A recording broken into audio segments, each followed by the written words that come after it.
Haji sifat 20 itu jelibet, rimet, sulit, payah sekali. Karena ketika filsafat diharamkan dengan keluarnya tahafud al-falasifah, maka orang Islam yang otaknya cerdas-cerdas itu yang dulu hebat menekuni bidang filsafat takut dikafirkan. Akhirnya bakat di filsafat itu dilarikan kedua. Pertama ilmu kalam, yang kedua ke usul fikih. Makanya kalau kita baca kitab usul fikih itu, kitab usul fikih Al-Mustasfa yang ditulis oleh Abu Hamid Al-Ghazali meninggal 505, hanya dikaji di program magister di Al-Azhar. Artinya apa? Berat. Kitab usul fikih Ar-Risalah yang lebih tua ditulis oleh Imam Muhammad bin Idris Asy-Syafi'i meninggal 204, juga sulit. Dulu waktu saya dan kawan-kawan mencoba menerjemah beberapa bait dari Ar-Risalah, kebetulan datang tamu seorang dari Mesir. Dia tanya, lagi nerjemahin apa? Ar-Risalah. Senyum dia, apa paham, kata dia. Kenapa? Karena orang-orang cerdas itu melampiaskannya dalam tanda kutip, syahwat keilmuannya dalam tanda kutip lagi, kedua bidang itu, ilmu kalam dengan usul fikih. Karena kalau dia bahas filsafat takut dikafirkan, takut disesatkan. Padahal sebenarnya fa'lam yang dimaksud dalam la ilaha illallah itu sederhana. Coba lihat dalam Al-Quran, afala yanzuruna ilal ibili kaifa khuliqat. Mengapa mereka tidak melihat onta? Wa ilas samai kaifa rufi'at. Mengapa mereka tidak melihat langit? Wa ilal ardi kaifa sutihat. Mengapa mereka tidak melihat bumi? Apa kata ahli tafsir tentang tiga ini? Untuk mengenal Allah, carilah yang dekat-dekat saja. Kenapa onta? Karena orang Arab begitu buka mata langsung yang dilihat onta. Maka ini disebut afala yanzuruna ilal ibili kaifa khuliqat. Mengapa mereka tidak melihat onta bagaimana diciptakan? Berpikir tentang onta, makhluk yang besar, bisa tidak minum sekian bulan, tenaga yang kuat, sangat patuh, padahal dia juga sangat brutal.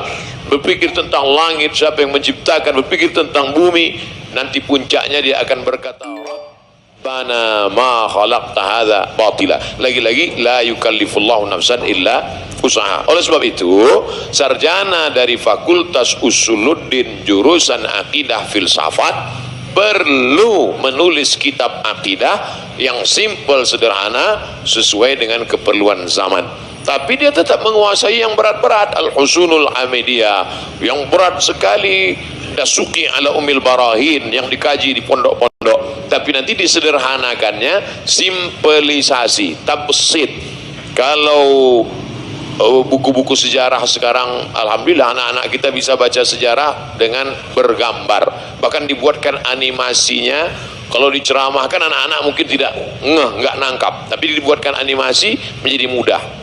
Rara dan Nusa, Nusa dan Rara, padahal di dalam itu ada hadis Nabi, pesan-pesan. Saya begitu nonton, loh ternyata pesannya hadis Nabi. Tapi andai saya yang ceramah ke anak-anak kan tak mungkin assalamualaikum bilisani qaumihi, dengan bahasa kaumnya. Oleh sebab itu makna fa'lam, fa'lam itu mencari, kita yang mencari, sedangkan ma'rifah Allah yang memberi. Fa'lam itu kita menuntut, kita mencari, sedangkan ma'rifah pemberian anugerah dari Allah Subhanahu wa taala. Saya mencari informasi, Allah memberikan ilmu pengetahuan. Wattaqullah, carilah, wa yu'allimukumullah. Tapi kalau kau nanti bersungguh-sungguh, walladzina jahadu fina, orang yang bermujahadah mencari jalan kami, lanahdiyannahum subulana, pasti kami akan tunjukkan. Berapa lama Imam Al-Ghazali menemukan ma'rifah? 11 tahun bertualang, berkelana, sampai akhirnya menemukan ma'rifah. Orang bertanya, Ghazali, apa ma'rifah itu? Apa kata Al-Ghazali? Nurun yaqdhifullahu fi qalbi 'abdi, cahaya yang dipancarkan ke dalam hati seorang hamba. Mudah-mudahan kita termasuk mendapatkan cahaya ma'rifah Allah Subhanahu wa taala. Tentang integrasi, perlukah integrasi? Ya, tapi katanya sudah ada dalam Islam. Kalau memang sudah ada di dalam, integrasi itu kan yang di luar diketemukan, satu di dalam, satu di luar diketemukan, baru namanya integrasi. Kita perlu bahas integrasi karena generasi kita sudah kena sekularisasi. Sekularisasi dipisahkan. Islam hanya 3 kali saja, lahirnya akikah, nikahnya walimah, matinya takziah. Islam tidak ada politik, Islam tidak ada budaya, Islam tidak ada ekonomi, Islam. Maka perlu integrasi karena anak kita sudah dipecah dengan sekularisasi.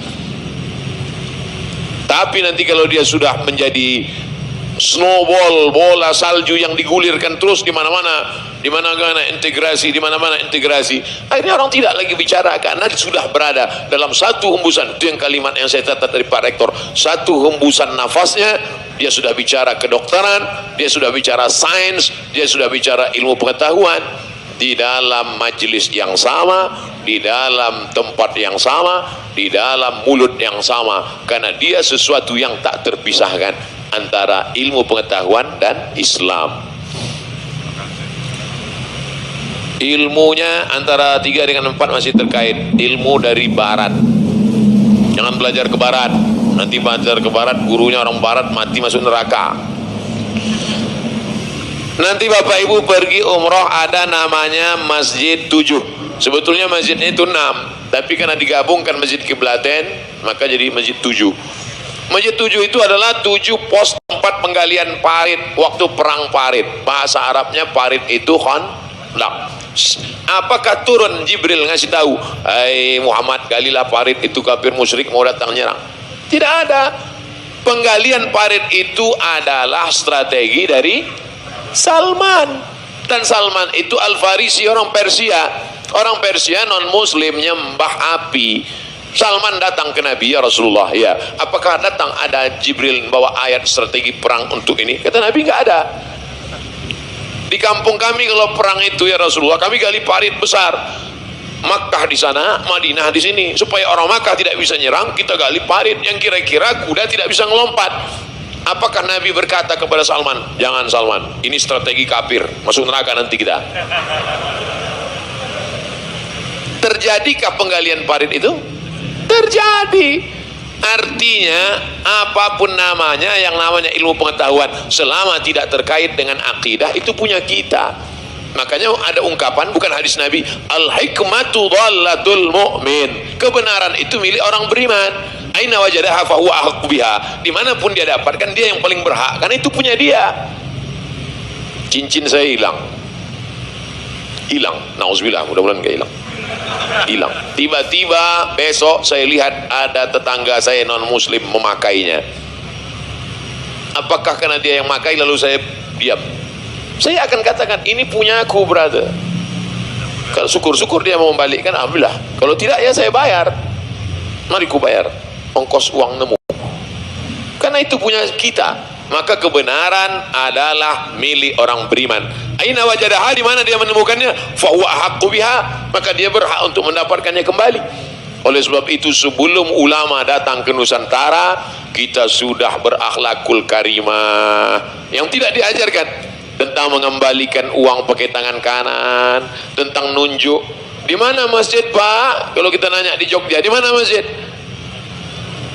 Ada hadis Nabi ngajarkan begitu. Hai orang beriman, kalau ada orang bertanya, ginilah. Mana ada? Kalau kami di Sumatera, di mana? Sana. Di Jogja. Itu yang disebut dengan local wisdom. Kebaikan, apa salahnya? Selama tidak terkait dengan ritual, dengan agama dan keyakinan.